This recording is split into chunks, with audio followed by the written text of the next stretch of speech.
Bom dia, irmãos, irmãs. Que a graça bendita do nosso Senhor Jesus Cristo esteja sobre todos nós de maneira abundante esta manhã.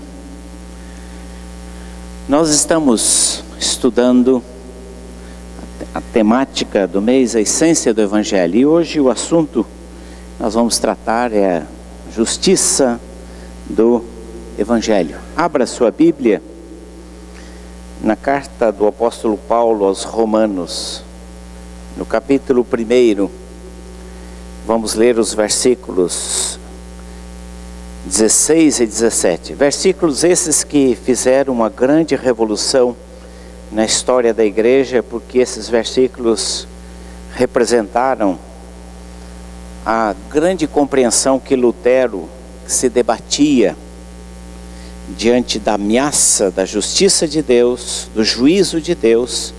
Ele encontrou a resposta através desses dois versículos.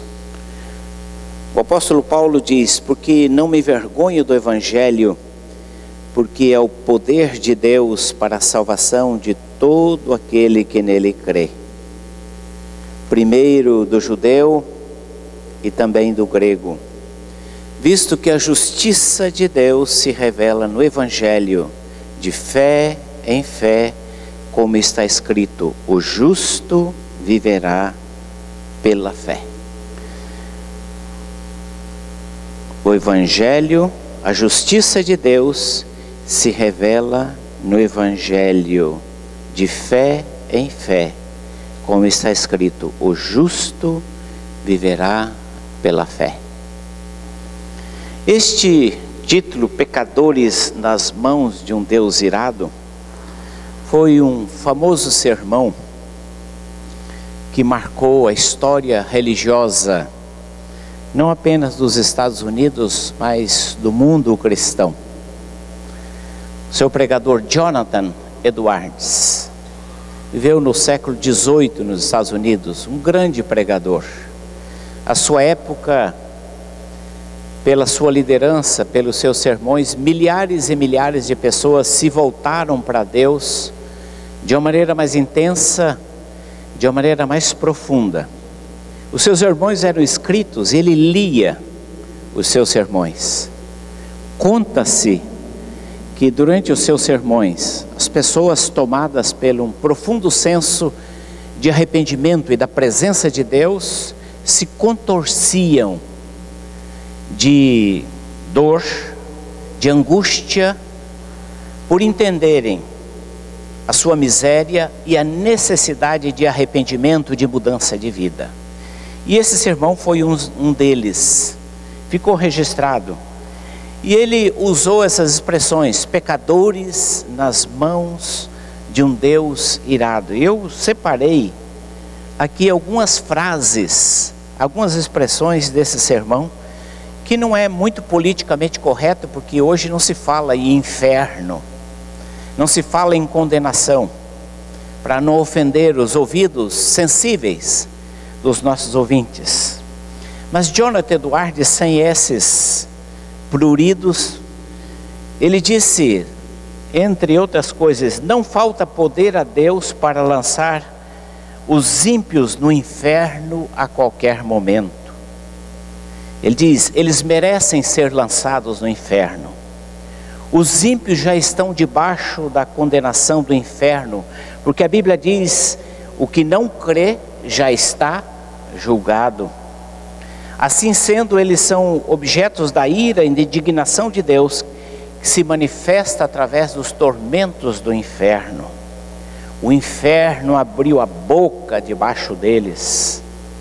E ele diz ainda no seu texto que todo o esforço e artimanha dos ímpios para escaparem do inferno não os livram do mesmo, nem por um momento, pois continuam a rejeitar a Cristo e portanto permanecem ímpios.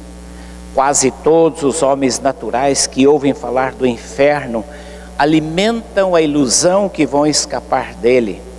Quanto à sua própria segurança, confiam em si mesmos, vangloriam-se do que fizeram, do que estão fazendo e do que pretendem fazer.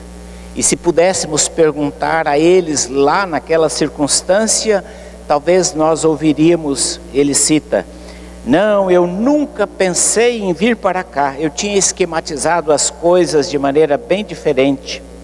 Pensei que iria conseguir algo para mim, que meu plano era adequado, pensei em me precaver melhor, mas tudo aconteceu de uma maneira tão repentina.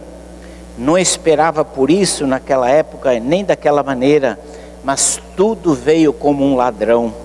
A morte foi mais esperta do que eu, a ira de Deus foi mais rápida demais para mim, ó maldita insensatez.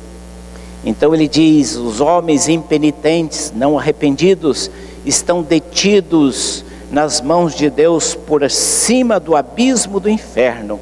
Eles merecem o lago de fogo e para ele estão destinados. Deus se acha terrivelmente irritado. E ele continua: não existe nada entre você e o inferno senão o ar, e só o poder e o favor de Deus podem vos sustentar. Vossas iniquidades vos fazem pesados como chumbo, pendentes para baixo, pressionados em direção ao inferno pelo próprio peso. E se Deus quisesse que caíssem vocês, afundariam imediatamente, desceriam com a maior rapidez e mergulhariam nesse abismo sem fundo. Vossa saúde, vossos cuidados e prudência, vossos melhores planos, toda a vossa retidão de nada valeria para sustentar e conservar-vos fora do inferno. Seria como tentar segurar uma avalanche de pedras com uma teia. E concluindo esta afirmação, diz: todos vocês que nunca experimentaram essa transformação real em vossos corações pela ação poderosa do Espírito Santo em vossas almas, todos vocês que não nasceram de novo, nem foram feitos novas criaturas, ressurgindo da morte do pecado para um estado de luz e para uma vida nova, nunca experimentada antes, diz: todos vocês estão nas mãos de um Deus irado. Esses são alguns textos desse sermão, que na verdade, esta é a realidade. Todos nós estamos debaixo do juízo e sob a ameaça da condenação. E a pergunta que nós fazemos é: quem se atreve a enfrentar este juiz?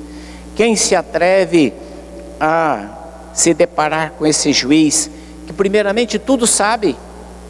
Deus é o juiz que tudo sabe, Ele conhece o profundo e o escondido. Não há nada oculto aos olhos de Deus. Deus conhece o passado, o presente e o futuro. Não há nada ao qual Ele não possa conhecer e sondar sobre as nossas vidas. Mas esse juiz não é apenas um Deus que sabe, mas é um juiz soberano que não presta contas a ninguém.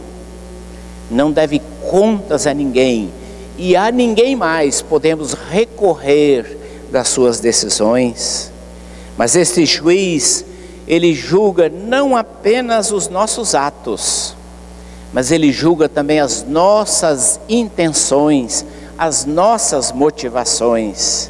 Ele não julga apenas pela aparência, mas ele vê o que está no profundo do nosso coração.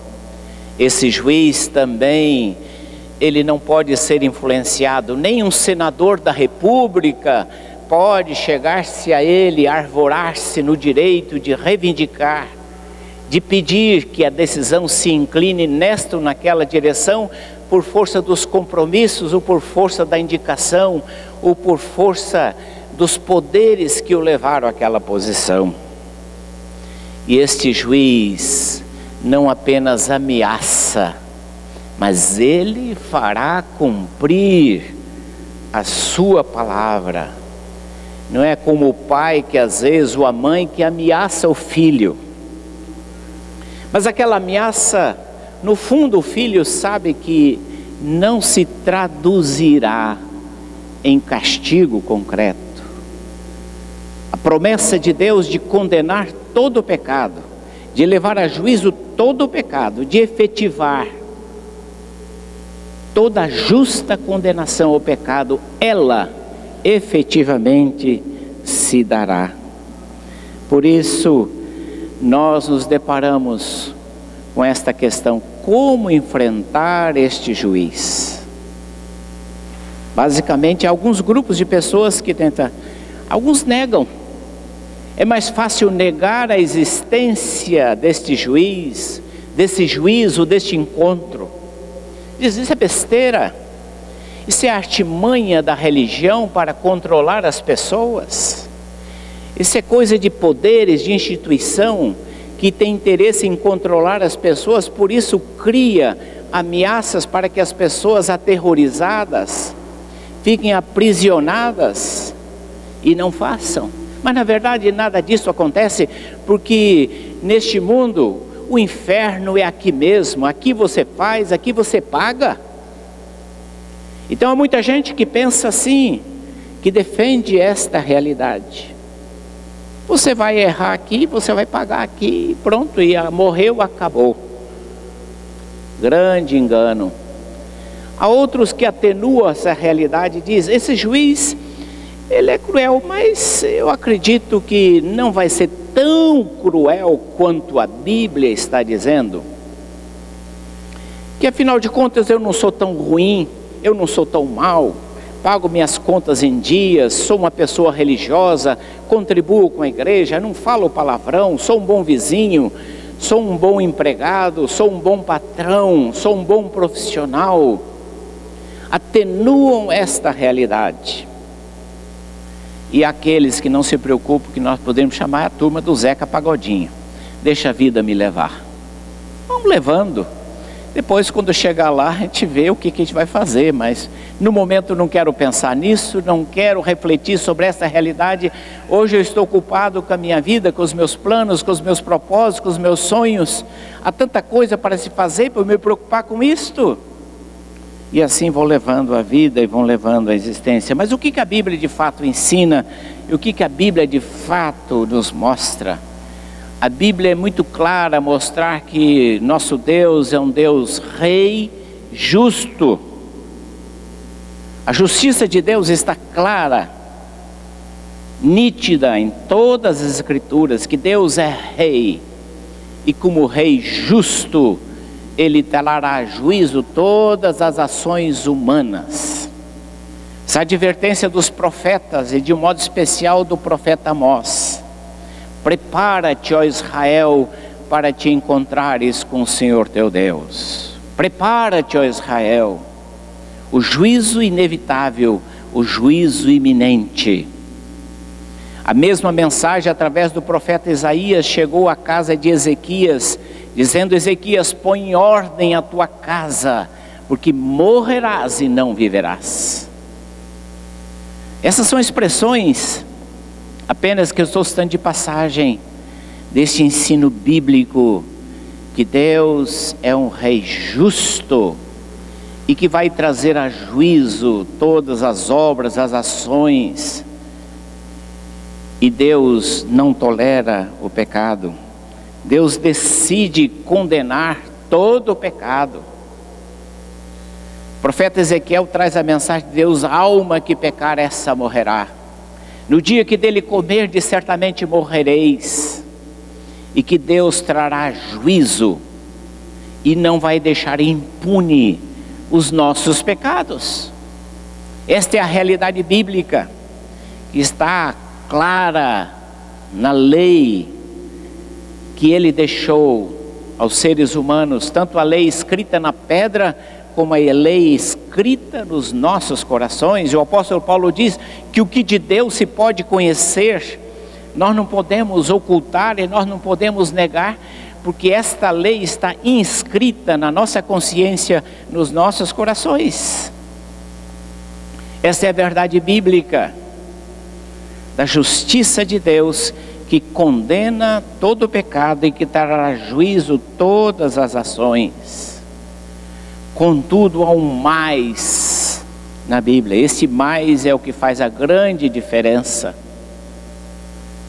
Paulo, escrevendo aos Efésios no capítulo 2, ele diz: vós estáveis mortos nos vossos delitos, nos vossos pecados, andando segundo o curso deste mundo, segundo a influência do príncipe das trevas. Vocês estavam mortos e sujeitos e comandados como marionetes, sob a influência do príncipe das trevas.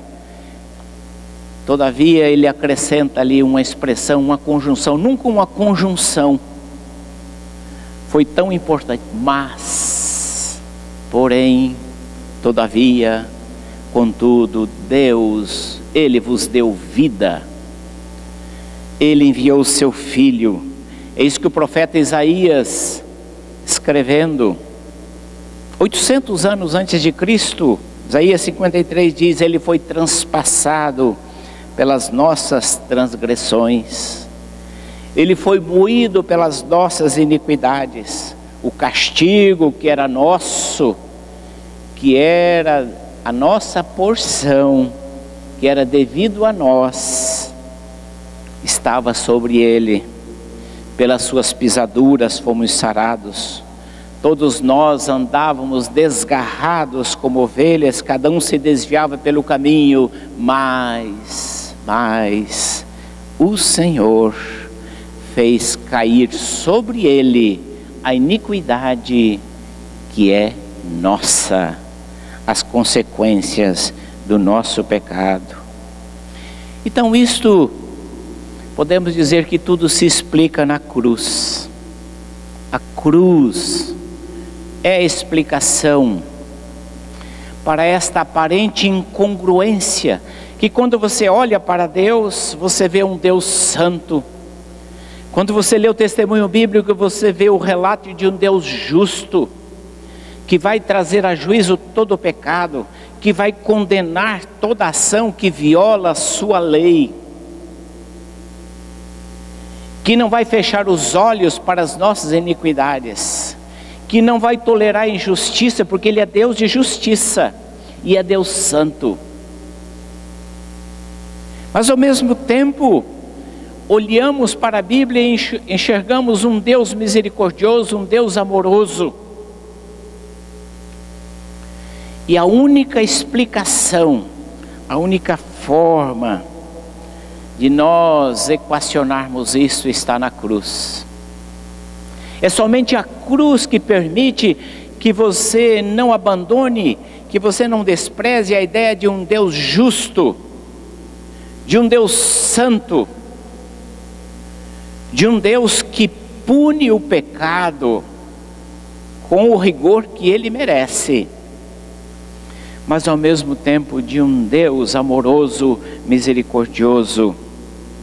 É somente a cruz é que torna possível esta incongruência, este paradoxo, esta oposição entre justiça e misericórdia, entre santidade e amor, entre a retidão e a benignidade de Deus.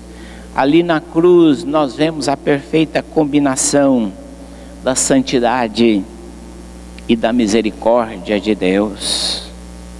Ali na cruz nós vemos o cumprimento da lei e a justiça pela fé. Ali na cruz está expresso de maneira muito nítida que Deus vai executar todo o seu juízo. Ali na cruz está expresso como Deus trata o pecado. É o seu próprio Filho que está ali. É o seu Filho amado, é o seu Filho unigênito. E ali na cruz Ele recebe toda condenação pelo pecado. Ele atrai sobre si a condenação que é tua, que é minha. Ele atrai sobre si. Ali a demonstração mais nítida de como essa justiça de Deus se cumpre, punindo todo o pecado com a morte. Mas também ali na cruz se cumpre a expressão do amor e da misericórdia de Deus, Porque se você fosse receber, se eu fosse receber a condenação de Deus, nós seríamos destruídos.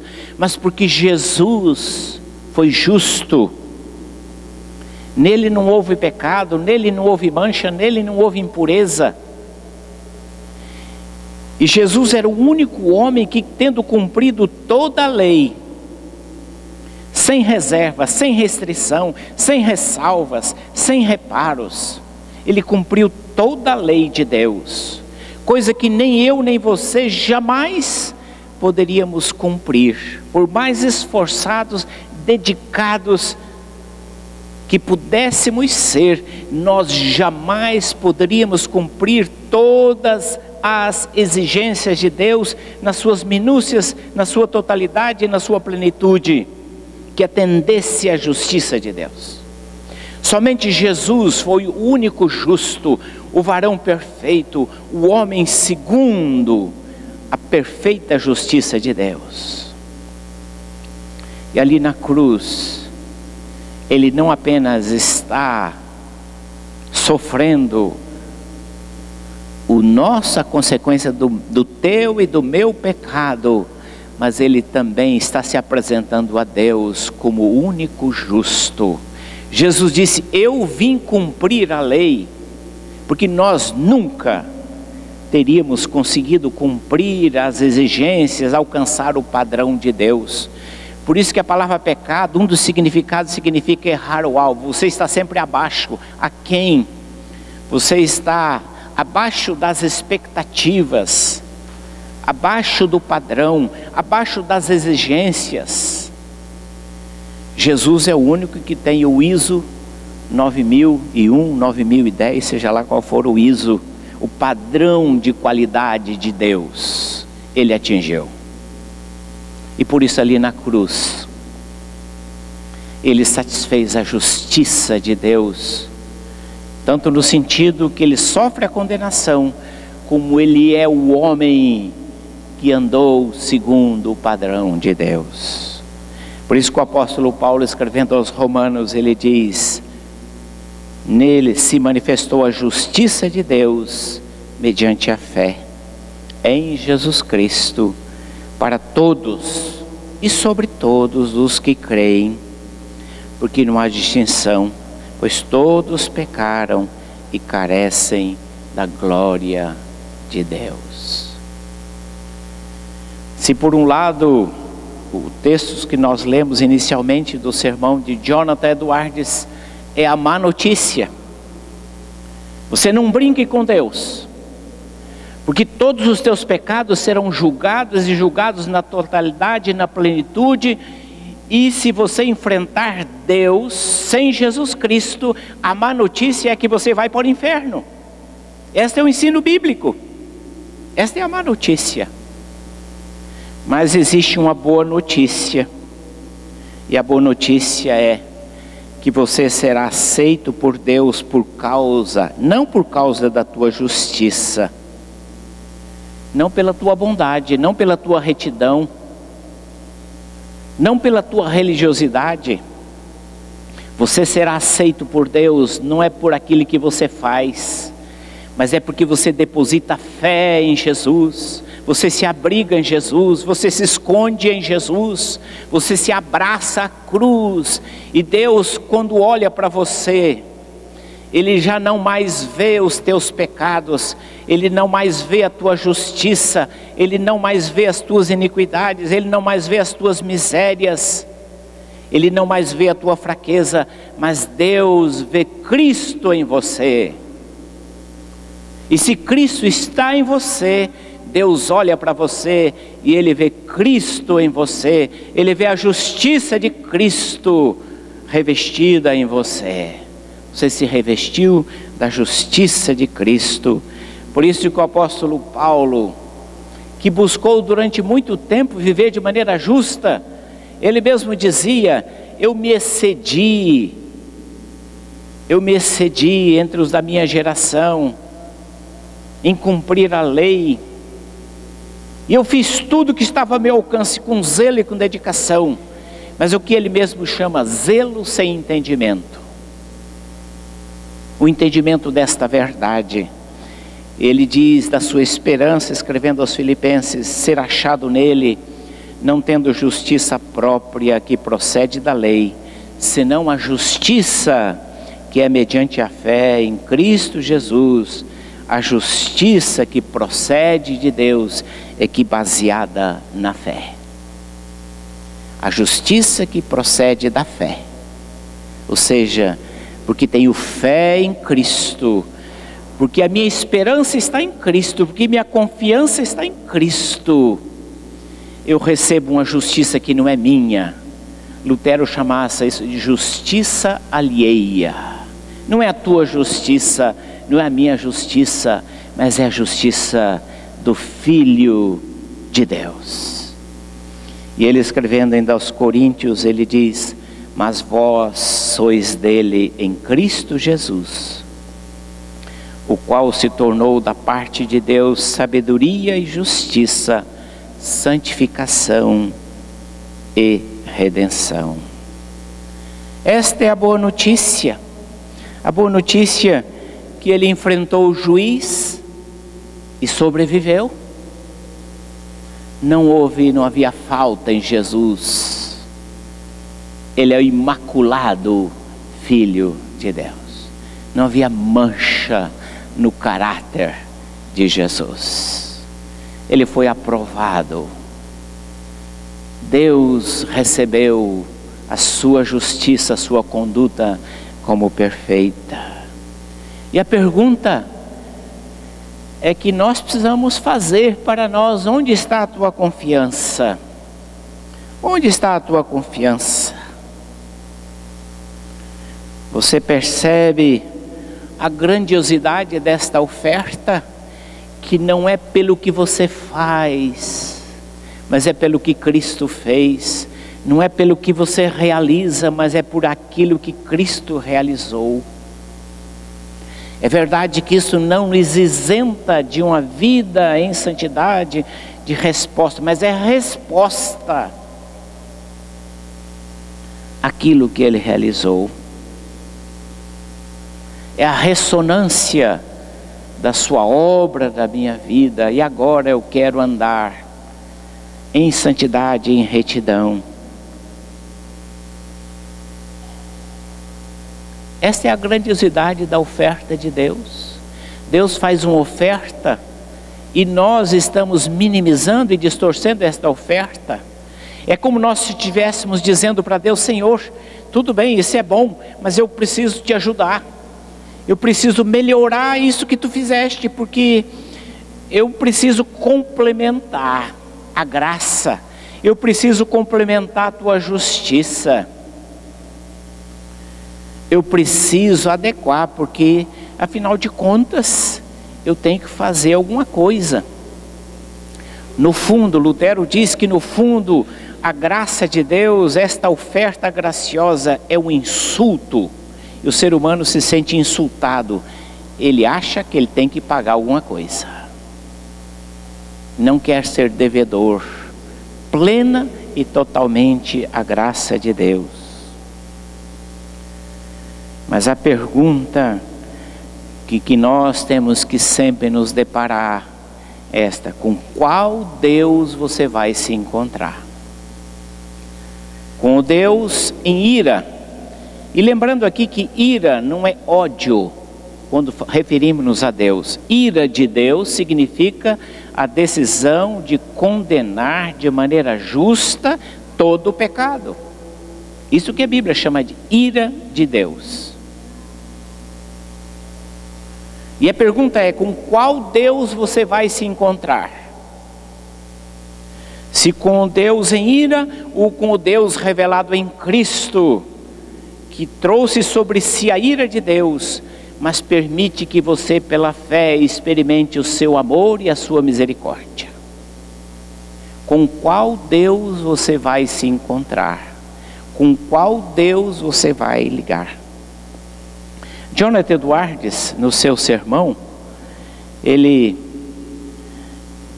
citou ao final, para não dizer que ele só falou do inferno, ele disse as seguintes frases que eu quero deixar com os irmãos, que não são deles, não são deles, são frases das Escrituras. Ele diz: hoje e agora vocês têm uma excelente ocasião. Hoje é o dia em que Cristo abre as portas da misericórdia de par em par e se coloca clamando em alta voz aos pobres pecadores. E ele diz: portanto, aquele que está fora de Cristo, desperte, fuja da ira vindoura. A ira do Deus Todo-Poderoso paira sobre todos os pecadores. Que cada um fuja de Sodoma, livra-te e salva a tua vida. Não olhes para trás, não pares em toda a campina, foge para o monte, para que não pereças. E assim, conhecendo o temor do Senhor, persuadimos aos homens, de sorte que somos embaixadores de Cristo, como se Deus exortasse por nosso intermédio. Em nome de Deus, que vos reconcilieis com Cristo. Buscai o Senhor enquanto se pode achar, invocai-o enquanto está perto. Converta-se ao Senhor, deixe o perverso o seu caminho, o iníquo os seus pensamentos, e volte-se ao Senhor, que se compadecerá dele, porque ele é rico em perdoar. Aqui está a justiça do Evangelho.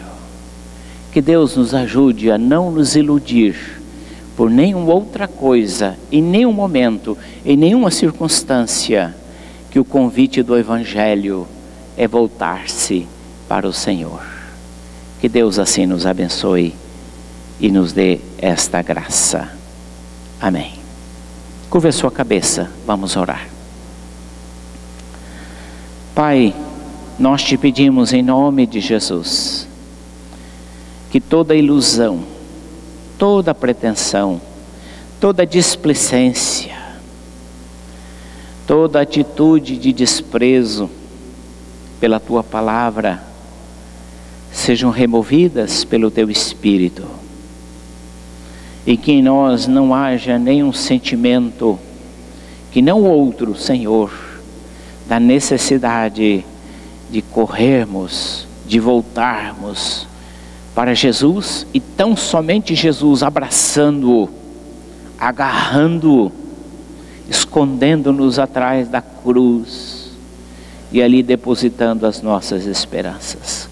Quebra as pretensões, quebra, Senhor, as falsas convicções, quebra as ilusões, Senhor. Abre os olhos, porque só o teu Espírito pode assim fazer. E nós oramos que o faça, pois nós te pedimos em nome de Jesus. Amém.